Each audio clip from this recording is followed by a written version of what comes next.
Good morning, Jessica. How are you? I am doing very well.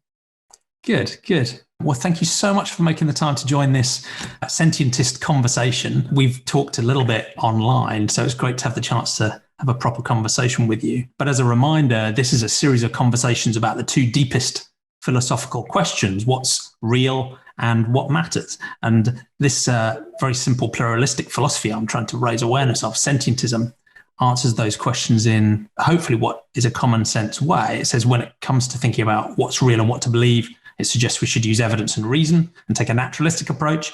And when it comes to what matters, the clue is in the name, that we should have compassion for, we should have moral consideration for all beings that are sentient, that have the capacity to suffer or flourish or experience. Yeah. But in these conversations, I'm talking to people who agree with that philosophy and disagree with both or either element of those. So it would be fascinating to see where the conversation goes, particularly given your expertise and your background. But before we get into those two central questions, how would you best introduce yourself for people that don't already know of your work? So I'm a bioethicist by training. For those who aren't familiar with that line of work, I'm trained in philosophy and religious studies, and particularly in ethics and in the intersection of ethics with the biomedical sciences. The old name for bioethicist was medical ethicist, but it's really, the field has broadened out from simply working in a hospital setting, clinical setting. I did actually start out the first 10 years of my career in a clinical setting. I worked at a medical center and really dealt with, I guess you could say, traditional medical ethics issues, although I was untraditional in the sense that I was trying to get people in my field to think about the environmental components of healthcare. I mean, that healthcare is this sort of enormously impactful and in many ways wasteful and unsustainable system that damages human health at the same time trying to promote human health. Since 2008, I've really been focused on animals and animal ethics. And I see it very much within the field of bioethics still, but unlike my colleagues in bioethics, I'm not primarily thinking about animals in the research setting. Yeah. Although I think about that too, but I've mainly been thinking about companion animals and our relationships with companion animals. And what got me started on that was the experience of the last year of life of my dog, Odie, and the difficulty of being a caretaker for an aging and dying animal, and how the ethical issues are really every bit as complex as the ethical issues that we face in human end-of-life decision-making, which is really the bread and butter of bioethics is death and dying and assisted suicide and euthanasia and palliative care and making decisions for people who cannot articulate their own wishes. And like the issues I'm dealing with my dog are just as difficult, and in some ways more difficult because people don't talk about them very much. That kind of got me, I shouldn't say into, but back into thinking about animals primarily as my daily professional life, and I have been since then. And again, mostly companion animals, although I've written about animals in all sorts of different realms of human-animal relationships, and it's never boring thinking about these issues. Just a species of mind that we inhabit in our relations with animals are so vast and complex and interesting. So it's a fascinating space and still widely neglected. I think it could use a lot more work. Although a lot of people are thinking about it in very interesting ways, but the more, it seems to me from my experience, the more research and literature there is, the less we know. Yeah. And that's a good trend. I think it is. And I'm very much an amateur sort of reader of the academic work from the outside. So much of it will just go over my head. But I do get the sense that in recent years, there's been a real deepening and diversity of proper academic thought about non-humans and non-human ethics. It almost seems like there's a switch in people's minds, right? So most academics, most philosophers, most ethicists just have this default view that we'll come back to later, that humans are what matter, right? Humans are the raw material of ethics, and that's the end of the story. And as soon as that switch is flicked in people's minds and they start going, hold on, other minds exist, other beings are capable of suffering, surely that has moral salience. All of a sudden, a whole new world of richness and complexity opens up. But I think we'll come back to that and explore that later on. Yeah, that sounds good. Yeah. So the first of the questions that I'm interested in asking, because this sentientism idea has two basic tenets, one naturalism and one, I guess, sentiocentrism. So it's the epistemology and then it's the ethics, if you like. And on the first of those questions, that question about what's real, I'm really interested in people's personal philosophical journeys as they've gone through their lives. So for some people, that's a story about whether they grew up in a religious or a spiritual household or more naturalistic, atheistic setting, and how their thinking on that side of philosophy has shifted over time, if it has at all. So you can wind the clock back as early into your childhood as you feel comfortable, but it'd be fascinating to hear that story, partly because it obviously links into your academic work as well. Yeah, it's a cliche, but I grew up in a house, and particularly with a father who was very outdoorsy, in the sense not of hunting and fishing, but of it goes actually very far back in my family roots, my grandparents and backwards, this tradition of hiking and backpacking and being in the woods. And we're all originally from California, so it was the Sierras, and particularly the Central Sierras, but also the Colorado mountains. We have a family cabin that's been in our family for generations. It's in the middle of the woods in the Colorado forest. And so I grew up having a lot of nature experience, and that being really sort of my, I don't know, I mean, there's my home, my spiritual home, I guess you could say. My parents were California hippies, and their approach to religion was to take my brother and I to as many different sort of houses of worship or forms of worship as we could find, as they could find.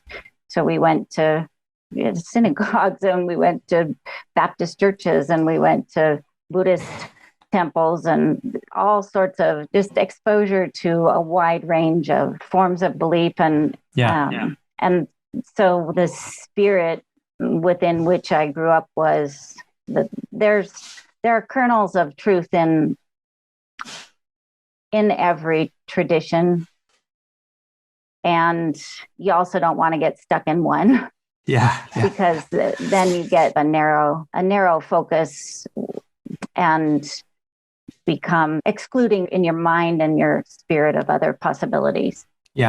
So I studied religion as an undergraduate and as a master's student and as a PhD student. And it's funny, people say, how is it that somebody with a PhD in religion is an atheist? That's what happens when you study religion. It turns you that way. Atheist isn't actually quite an accurate description, because I don't reject the theist traditions, but I also don't embrace them as to the exclusion of other ways of thought. And I've been really deeply influenced by mystical traditions, Eastern philosophy, particularly Buddhism. And I think my attitude toward the natural world really comes from this kind of blending of traditions, and a sense that I've had from a very young age that God, and in quotes here, but if there is some spiritual essence, it's in nature. This is sort of broadly distributed. It does not belong to humans. And it's not, nor is it up in the sky. Well, it's maybe up there too, but it's here. Heaven is a state of mind, a state of being. There's a being in harmony or peace with your naturalistic surroundings. And that humans are not, getting to the point of sentientism, that humans are not the center of the world. They're not the center of the universe. They're not the center of God's attention, if there is a God. And that the way we tend to approach the world as something to be exploited and used is really an offense to what's right and good, I guess, is one way to say it. Well, thank you. And I quite like the definition of atheism that just says it's an absence of a belief in a deity. So it's not an explicit rejection of it. It's not saying I'm 100% sure there isn't. It's just saying, well, I don't see the evidence, so I don't hold that belief. I prefer that way of framing it, which for some people, they think that's, whether it's agnosticism or atheism, I'm not sure. Personally, for me, it's still quite an extreme version because I think there's, it's such an unfeasible hypothesis that my belief is almost zero, but it's still not zero. I remain open-minded. And I like the way you frame that conception of, I don't tend to use the word God to describe it in those terms just because of this association it has with there being an entity that is all powerful, that defines morality and so on. But that conception of the fact that we are all connected, that we are part of a extended universe, that in the Buddhist sense, there's a sort of impermanence about ourselves and there's a connection with everything. And that we should feel, even in a naturalistic way, a sort of reverence for that and a respect for it and an appreciation for it is, something I think even someone with a very naturalistic worldview like me can completely identify with. And I think the feelings that gives us are often very similar to those sort of senses of awe and wonder and connectedness that someone who's more traditionally religious might feel. But I think it's more naturalistically grounded. Yeah. And I would definitely put myself in that camp of naturalism. I find pantheism appealing. And I agree with you about the problematic nature of the term God. And I actually use it with a small g, not a big G, just to remain open to the idea that there is something beyond us, because I think that's getting to the second part of the sentientism issue, the ethics. You can't really disentangle these very easily. I think the attitude toward the natural world of not thinking we know everything, not thinking we tend to make ourselves godlike. And scientists and the scientific framework, I think, falls into this trap of this is how it is. Yeah. We are all knowing. There are, of course, bits of knowledge that we don't have, but we know what those are and we'll fill them in eventually. And I think a sense of humility about the rest of the world is really important to, at least as I experience it, having a sense of respect and nonviolence and live and let live. We don't know what matters to other beings. Yeah. So we need to just tread lightly and carefully and respectfully. I think that's a really important point, because I take quite a sort of what might seem like quite a hard-edged materialist, naturalistic worldview, a scientific worldview. But I think you're absolutely right that there's a danger, in the same way as I see there's a danger in supernatural or religious worldviews, that they can be dogmatic, that they bring an end to thinking. We have the answer, it's written down, do not question, and almost brings an end to progress. There is that similar risk in a scientific or a scientistic worldview as well. And the tone can sometimes come across as quite arrogant and closed-minded. We have the evidence. We have the logic, it's incontrovertible, it cannot be challenged. And whereas, of course, the real power of a scientific worldview or a naturalistic worldview, as you just said, is actually having humility at its heart. Our beliefs should be provisional, always open to new evidence. They should be probabilistic. We're never so confident that we close our minds, and that we should be prudent about what we believe as well. But it's very easy to forget that. I think it's easy to forget that in a scientific way of thinking, as well as in a religious one.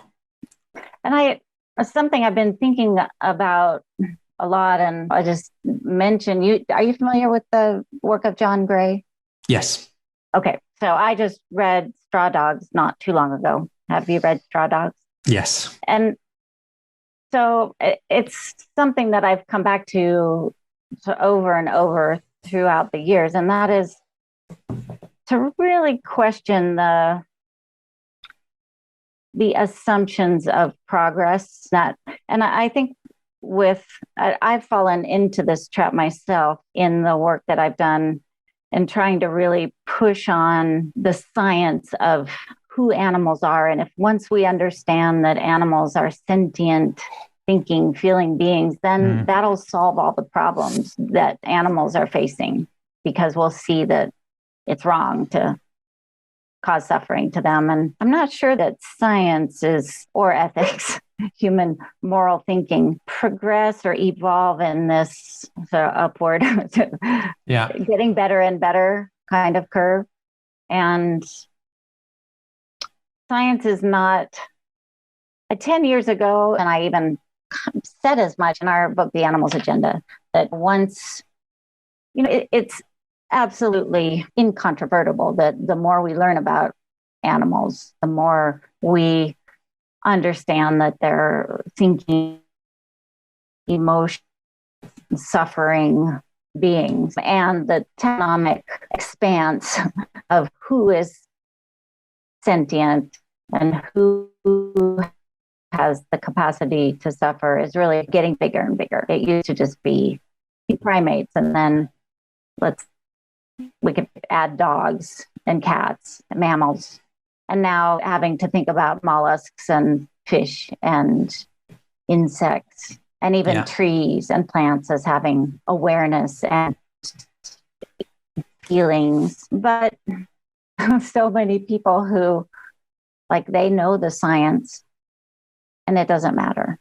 That's puzzling to me. And I wish it weren't the case, but I'm sure you've come across this a lot too. And when I was teaching animal ethics to students, you show a video of the horrors of a slaughterhouse, and nobody can deny that the cows in the video are suffering, that they're sentient, and the students are visibly distressed.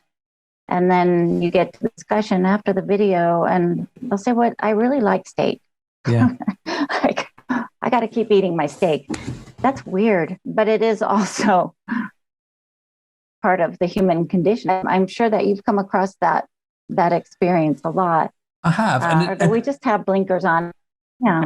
Yeah, and I think you could draw a parallel to human ethics as well. After the Second World War, pretty much every country signed the Universal Declaration of Human Rights, but we still have so far to go, right? Just recognizing the moral value of something, whether it's sentience or humanity, is not sufficient, and progress towards actually making the world a better place is not by no means guaranteed.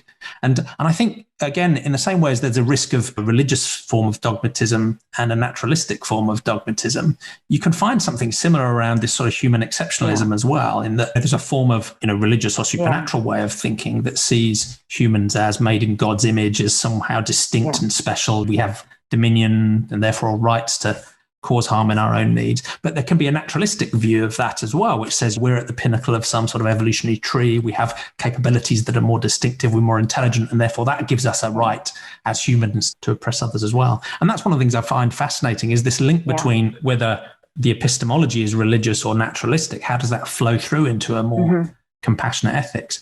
Because for me, my journey away from a religious way of thinking was partly evidence and reason and just saying it doesn't make sense. And similar to you, I didn't do a PhD in religion, but as I read more about different religions and their history, it became much more obvious to me that these were human creations, often written in a self-serving way by men a couple of thousand years ago, and therefore not a great basis for fact. But there was also an ethical set of challenges there as well, which also made me think, hold on, this is explicitly sexist or homophobic or setting humans apart, or what's this caste discrimination system, or why would you treat apostates like that, or why would you tell your children you're going to burn in hell forever? It's like, what? Okay, this even if there was evidence, I wouldn't like those ethics, right? These are not deities I want to follow or worship.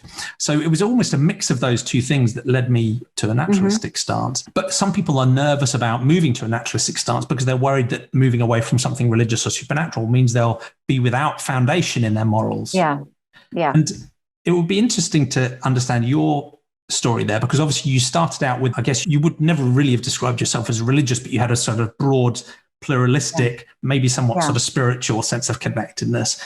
I guess you became a sort of, in a soft sense, an atheist as you studied. But I'm interested in how that links to your morality, what you thought was important, at what point, at what stage did you start to take non-humans seriously in an ethical context? Was that something that, again, happened very early? Or it did. And yeah, it's a complex question. Yeah, sorry, there was probably about 4 questions in there. I know I have 800 answers. So I think that my basic moral impulse is compassion. Yeah. And I think that that has remained the same. I have, always felt that way, and that animals deserve our compassion and even other forms of life. I'm an avid rock climber, and so I have this sense of rocks having even a sense of meaning and value, and they're individuals in a way. Maybe that sounds really weird. I don't think it is, because I think they are living creatures in the sense of being, their life cycle is extraordinarily long, geologic. But if you go around, it's almost, I think we have this human impulse toward compassion and empathy. And then you go around, especially if you're an ethicist, and look for some way to explain or justify why you have those feelings. You build the rationale afterwards. Yeah. I think that's how ethics works, by the way, that it really is a reflection of and a reflection upon our deep evolutionary impulses, some of which aren't so good, and some of which, or I shouldn't say it like that, because that's suggesting that certain impulses that are totally natural, like aggression, are bad. And I don't think that at all. I think there may be impulses that we want to cultivate, the impulses toward compassion, sensitivity, and then impulses that we might not want to cultivate in ourselves. And I think that where science comes in an interesting way for me is, so I guess one way you could describe my moral philosophy is mindfulness. Yeah. Mindfulness emerging from compassion, but compassion without attention to the details can backfire or not really be effective. And thinking, for example, of our relationships with companion animals, with dogs, you could have endless compassion for your dog, but if you don't understand sort of the basics of dog behavior, you may really end up hurting your dog unintentionally by, for example, using training techniques that are psychologically damaging, or by not feeding the right food, or not recognizing signs of pain. You could think of all sorts of examples where being educated, scientific about your approach would improve your caretaking. And make your compassion more grounded and mindful. So the compassion by itself isn't enough. It needs to be paired with an appreciation of the perspective of the other being you're engaging with. Yes. Otherwise, your compassion might be misdirected or potentially even damaging. Yeah. And I guess that perspective shift is, I think that's centrally important, because in a way, the perfect shouldn't be the enemy of the good. I will never understand what it's really like to be Luna, but then I would never really understand what it's like to be you either. Our understanding of the perspective of anybody else is always partial and incomplete and flawed. But at least if you can openly and honestly, and I guess this is another good place to be naturalistic, right? If you engage honestly with that reality to try and understand and develop your perspective, the better your understanding of their perspective, the more, powerful and valuable your compassion can be. Yeah. An example of sort of where learning is useful. When I was a child, I used to always try to save the worms off the sidewalk. When it rained, they would all, come out of the grass and onto the sidewalk, and then it would get warm and the sidewalk would they'd be stranded there. And I'd put them back into the soggy grass, and I'm not sure that was the right thing to do, because they drown. Yeah. Yeah. I was trying to help, but I didn't really understand worm behavior. Yeah. Yeah. So I was, in essence, killing all of the worms, trying to help them. And obviously that's been the center of a lot of your work, and with Mark as well, is genuinely trying to understand the perspective of companion animals so that we can, live in a better way with them. But that perspective shift is also interesting because you talked about plants and trees and rocks and having a sort of reverence and appreciation for them as well. And in a way, sentientism doesn't specify what beings are sentient. It just says follow the science. I guess we'd have a slightly different perspective on that because in a way, I don't think those types of entities actually have a perspective at all.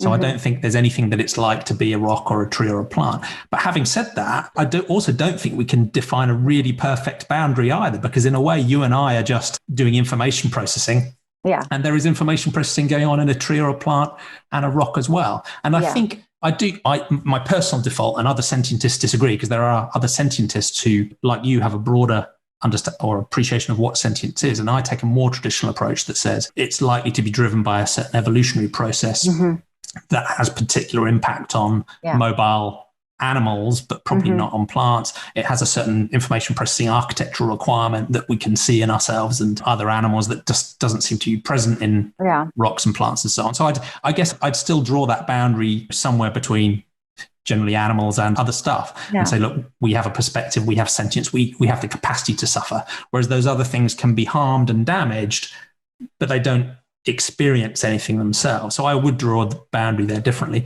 But at the same time, I'm open-minded about where that boundary is, because it's probably fuzzy.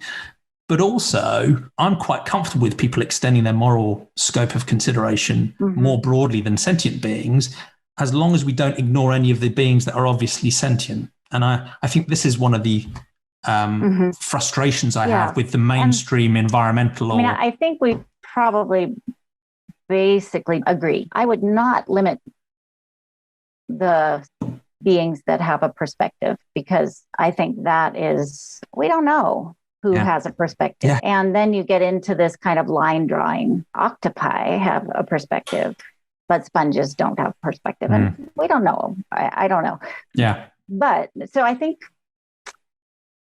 one reason I like the word reverence for all life, with life not being confined to sentient beings necessarily, is that it allows us to have a feeling of awe, respect, appreciation for the existence of other creatures very unlike us, without having to specify exactly what their experiences are. Yeah. However, I would say if I had to choose between eating a plant and eating an animal, I would certainly choose eating a plant. Yeah. And I don't think it hurts the plant to eat it. Yeah. You can get into those kind of ad absurdum conversations, which people who are, pursuing the carnivore agenda try to push you into. Yeah. And those are cul-de-sacs. Yeah. In my opinion. Agree. They don't get you anywhere, but you do have to make some choices. Yeah, you do. And I think that's partly my perspective in that I'm quite comfortable with people having an appreciation for non-sentient entities, whether that's because they think they have intrinsic moral value, or like me, that they have instrumental value because of our, rich networks of interdependencies, and the fact that it's deeply important for all sentient beings to live in a rich, empowering environment. So so I'd share that deep environmental concern, for example, I think, with someone who is more of an ecocentrist or a biocentrist. We have that overlap. Yeah. But to your point, my frustration is when people extend their moral concern much more broadly, and the mainstream environmental movement certainly does this, while still conveniently carving out very obviously sentient animals from their moral consideration. The mainstream environmental movement will go, we care about humans. Because of the threat that climate change presents to humans, I now have a broader concern for ecosystems and habitats and species diversity and the planet as Gaia, but I will still enjoy my bacon sandwich. And that I find bizarre, because in a way that form of ecocentrism is actually just another form of anthropocentrism. It's really just another way of reflecting human preferences on the world. It's not really a genuine expansion of the moral scope at all. So I find that frustrating. Whereas other people have a broader conception, but as you do, it's still centered around the imperative to have compassion for beings that are capable of suffering, and then you can go broader as well. I don't know if that. Yeah. And that's an interesting example, because one reaction I have to it is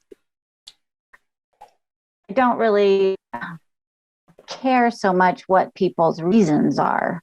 Yeah. I mean, that we're converging on a change in behavior, which is good for everybody. Yeah. Almost whatever the motivation is. And whether you come to that. And climate disruption is a pretty powerful motivator. It should be. So if that's the reason that you stop eating animal products, hooray.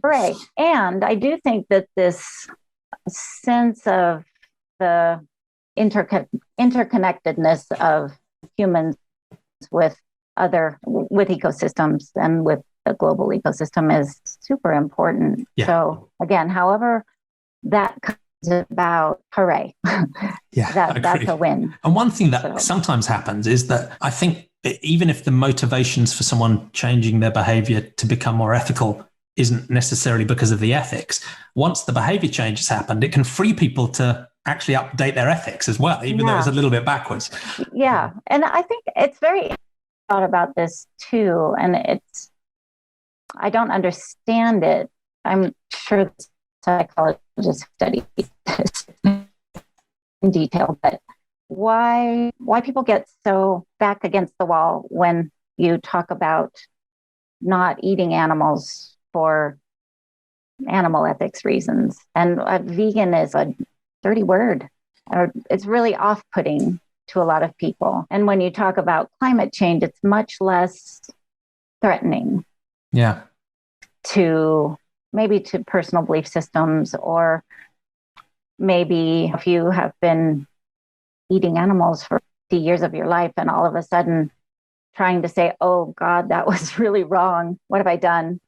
That's a pretty powerful pill to swallow too. So it may be probably a combination of things, but I find it pretty interesting. But I'm with you. I think the outcome is what we're interested in from a compassionate perspective. Whichever lever we need to pull, let's pull them all. So, and I guess we've touched on this already, but the final chunk of the conversation is about the future. And I may resist this, and you may go back to the sort of straw dog's perspective, but I sometimes try and set an optimistic cast and say, look, if we could get more people to engage more naturalistically with reality and have a broader compassion and a more generous compassion. Yeah. If we could flick a switch and make that happen, what would that more utopian future look like? How would it feel? But also, how can we push towards it? Yeah. I'd like to be more optimistic. You don't have to be. Yeah. You can reject the premise if you like. No, I think that I have to. Otherwise, it's too distressing to contemplate. I guess I would love to see us evolve into a world where people have compassion for other living beings. Yeah. And I think there are places around the globe where you can't exist without interacting with animals in such a way that involves killing them and eating them. But you can do that in a way that is still identifying them as sentient beings. But the way we consume and kill animals in the US, just to take that local example, it's horrific. It's without thought. And people are so disconnected from animals. And if you go to Kentucky Fried Chicken, I don't think people even understand that they're consuming an animal in a weird way. Yeah. And the anti-scientific attitude that has been encouraged in this country over the last 4 years is really disturbing too. Because to me, that's a rejection of any possible kind of rational interaction with the world, or trying to understand the world and interact with it from a place of understanding rather than ignorance. Going back to having compassion is one thing, but compassion needs to be grounded in reality. In reality and in understanding. So I don't think science is going to save us, but I really hope that people become more scientifically oriented. And I know that begins in childhood. I would like to specifically see children learn about nature not through capturing tadpoles at the local pond and taking them home and making them pets with death following soon after for the tadpoles, but by going out into nature. And I know a lot of people don't have access to that because of where they live or how they live. So it'd be nice if that changed, to have more green spaces and not just human managed green spaces like Central Park. Central Park's probably wild in a lot of ways. A city park that's just green manicured grass that pour chemicals on and some squirrels. And I'd like to see,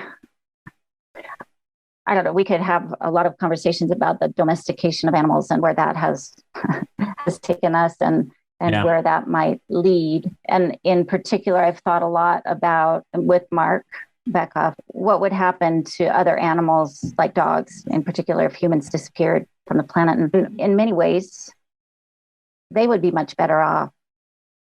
So I think that helps us think about, that's the subject of your book. That's the subject of our forthcoming book. And that was a really interesting thought experiment, because it was what it really was about, or what are the ways in which we interact with dogs now that are not ideal? What would a dog-friendly future look like? Assuming that humans don't disappear, and maybe dogs would like it if we did, but we're probably not going to. So they're going to have to deal with us. It would be different. They wouldn't be pets in the way they are now. Pet keeping, I think, in my ideal future, would go away as a way of living with other animals, because I think it's just bizarre. That's one way to say it, morally bizarre, to lock animals up and for our own entertainment.